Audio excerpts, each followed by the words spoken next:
Center saya melaporkan di Jalan Cienteng depan Artanita bahwa tepat jam 16 atau jam 4 sore hujan lebat disertai angin kencang mengakibatkan pohon tumbang, pohon besar yang berada di pinggir jalan Cienteng tumbang.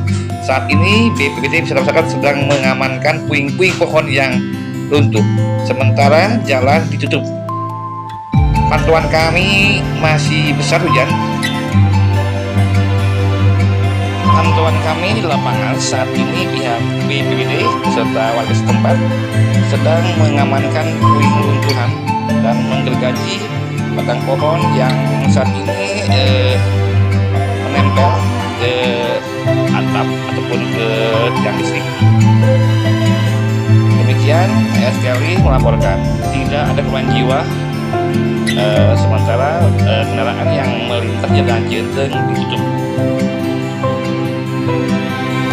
Himbauan kepada seluruh warga Malaya Kota, apabila ada pohon yang sudah tua serta rapuh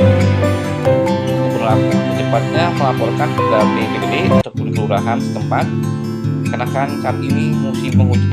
Demikian sekali melaporkan di tempat kejadian.